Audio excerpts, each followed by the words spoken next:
Good evening, everybody. Joe Pound Martin the Mellhead here. I hope you're all going well. Now, for the last couple of years, I've seen a lot of people on YouTube, that do those DNA ancestry tests. And when they think that they're like 100% of a certain racial group, they're kind of surprised when I find out that they're actually are biracial or many different nationalities in ancestry. Like, if you look at this David Lammy, the MP from Tottenham, his parents were both Guyanese, but he traces his ancestry back to South Africa, Niger, and even Scotland. So that's quite typical for like Caribbean people to have Scottish blood, because lots of Scottish people, English people, Irish people from Great Britain, they went to the Caribbean and stay there. But I'm not really compelled and willing to spend 50 quid or sometimes up to $100 for something like a test like that. Because you see, I've done basically my own family research, and I kind of feel like I don't need to dig any further deeper and all. Now, to go back to my history, I was born in Australia in 1985. My parents are not Australian, they were immigrants to Australia. My father was born in England at the late 1940s, and his mother was English.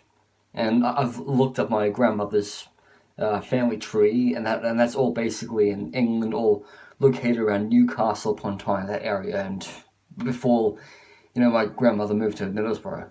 And then my grandfather was Peter Anthony, born 1915.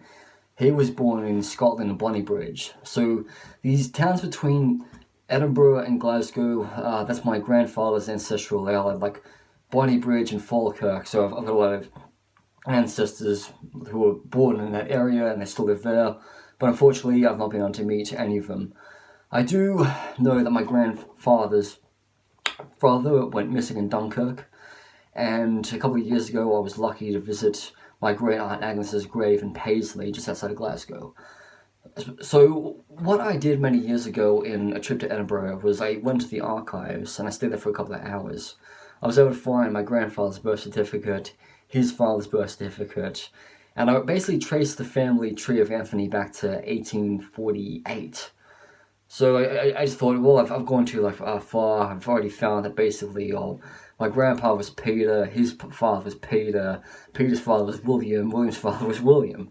So it was quite common basically to name your firstborn son after the father-in-law. Now, on my mother's side, it gets quite interesting. My mom was one of 9 born in New Zealand, in Napier, after World War II, so in just a couple of years. Her mother was basically of Irish descent, Begley. I've traced that family tree back to a small town in Ireland, and when you look on the map, it's got nothing there. One of my second cousins went to Ireland many years ago, and when he walked into a pub, people thought he was a famous musician, so they asked him to sign a couple of records. And my grandfather, funny thing was, he was born at Buttermore, but then his biological father pissed off to Australia, and he adopted his stepfather's surname, Gardner, so he became Charles Gardner.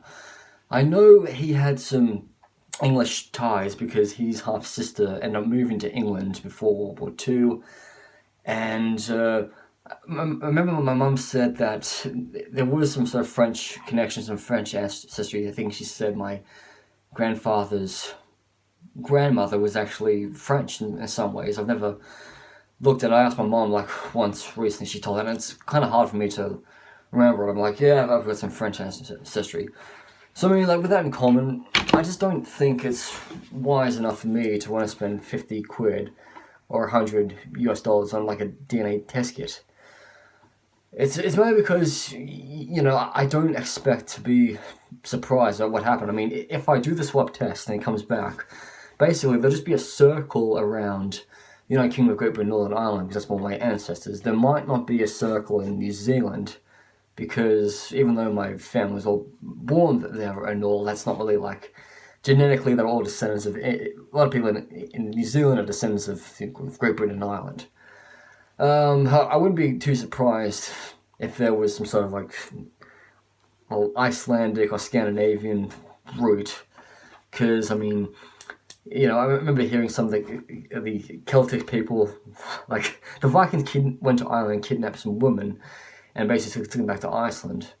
Or, you ever think, Vikings could have actually gone from Norway to Scotland, and that's about it. But I mean, if I do feel tempted in the next 12 months to buy an ancestry test kit and do it, I will tell you all the roots and all, but then I might deeply regret spending 50 quid on this, because, it might meet my expectations or it might not meet my expectations. But also, the funny thing was, like, if you do this with two people who have the same blood, like blood sisters, siblings, the funny thing was, one of them turned out he had more Swedish ancestry than his sister. So his sister had something different, even though they were both from the same parents, the same mother, the same father. They did the same test, it was just different results. I just found that weird and considering it. So, anyway, have you ever thought about looking into your ancestry and doing all these DNA tests? Have you ever found anything interesting about your family history that you may not have known about? Leave a like and a comment down in the description below. I'll see you in the next video. It's Martin Millhead. I'm over and out.